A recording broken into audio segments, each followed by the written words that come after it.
This is a still from my movie 43 Degrees North, and this actor is Derek Kingsley, and this actress is Mary Holt, although you can't really see her because this is from kind of far away and she's facing the other way. And this road is a dirt road on Cliff Island, Maine, which was the primary filming location for our movie. This cottage was the primary cottage that we filmed in, which is also on Cliff Island. It was previously used in a movie called The Whales of August, starring Betty Davis, Lillian Gish, Vincent Price, and Ann Sothern, and that was made in 1985 or 86. This was a boat that I shot, which hadn't wound up in the movie up until today. I finally figured out a way to put it in the movie, and it's basically B-roll for the end credits because I really wanted to include it and I didn't know how. For some reason, I just really liked the look of that boat and I love the lens that I shot it on, and so there you go. So typically in filmmaking, most screenplays have a three-act structure, and the part of the movie that sort of splits Act 2 to Act 3 is called the Big Gloom. It's sort of when all hope is lost in the story and the hero or the protagonist doesn't know how they're going to get out of the pickle that they're in, or like whatever. There's different versions of this, but it's always called the Big Gloom. And this is a still of Derek as the main character of our movie in the Big Gloom. Notice how it looks kind of gloomy and he looks panicked. The Big Gloom is also when you can look sad and hopeless. And so, of course, we had to have a moment like this because we were on Cliff Island, and on Cliff Island you have moments like this. I took the Big Gloom quite literally. I really like the Big Gloom. It's my favorite part of every movie, especially when it's executed really well, because you have a lot of opportunity for cinematography like this, which I really love. It reminds me of Heat to a certain extent. It's like Heat, but wetter. This is Mary Holt. She is the actress you couldn't see before because I was far away and she was facing away from us. That's what she looks like. This is Derek on the Wabanaki Ferry headed towards Cliff Island, and the island behind him is Shebeg Island. This section of Shebeg Island is called Deer Point, and I've always loved those trees. I could see those trees from the island I grew up on, which is a neighboring island called Long, the town of Long Island, not to be confused with Long Island, New York. That was my view of Shebeg. So when we passed it on the ferry, I had to put it in the movie. This movie is a love letter to Casco Bay, which is basically my hometown. And because of that, there's a lot of scenics. And this is one of the scenics. And this little lighthouse is Pocahontas Light. It's located on Great Diamond Island, Maine. And Pocahontas Light is the smallest operational lighthouse in the country. I think its upkeep is still financed by the Coast Guard, from what I understand. And right now it seems to be painted the same colors as the ferries that constantly go by. From the bottom to the top, you have black, yellow, white, and red. So since I mentioned the color scheme of the ferries, I figured I'd just show you.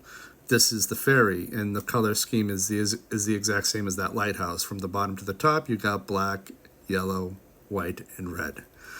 And this particular ferry is the McQuaid 2. This was essentially my school bus that would take me to and from middle school and high school when I was growing up. And I always hated this color scheme because it reminded me of McDonald's.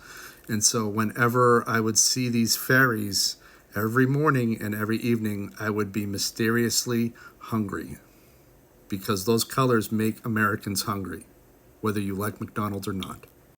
Here's another Casco Bay scenic. This is Fort Gorgeous on what they call Hog Island Ledge, I think. In the background there, you can see the Cousins Island power plant. And then back here, you get Little Diamond Island, and then in the distance, Great Diamond Island.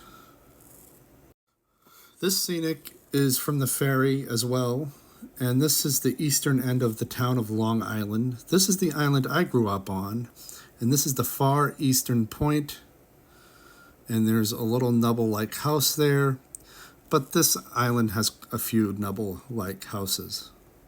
That's one of them. I've been drunk there.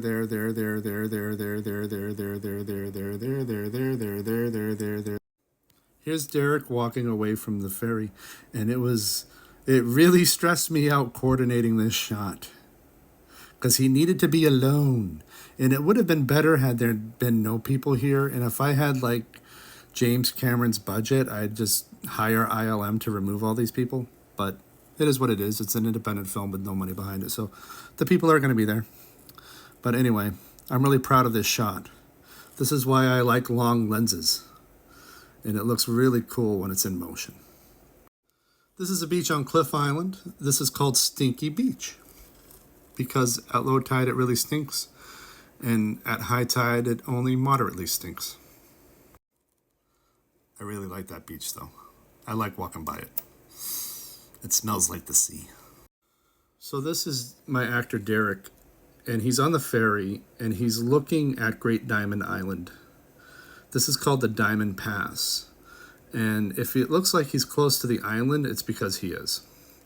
This section of the Diamond Pass has sort of a ravine underneath the water. And so the ferry, as long as it's within this ravine, it can go really close to the island.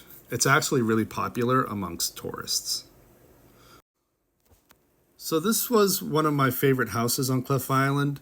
This wasn't the house that we were primarily using, but it was on the same road. So I used it as sort of a visual marker for when he loses his cell phone signal. So in this scene, he loses his cell phone signal. And then he gets it back whenever he crosses this area. And the reason I chose this area is just because I love the view. I think that might be Harpswell behind him. If not, Harpswell is at least to the right a little bit. But I don't 100%. I know that like this is just another island, but this might be Harpswell. But I could be wrong. I need a Cliff Islander to actually correct me. Okay, so I just checked Google Earth and it is Harpswell. So if you look like, this is the island. This is Cliff Island, and we were here. And we were facing this way. So these are those little islands in the foreground, and then this is Harpswell. This is the street we were on. Well, we were kind of like right here. And this is that cottage. So we're facing that way. This is Fisherman's Cove on Cliff Island. And this is the view from Stinky Beach. So before, I was photographing Stinky Beach kind of from around here or here, looking this way. And now I'm looking the other way.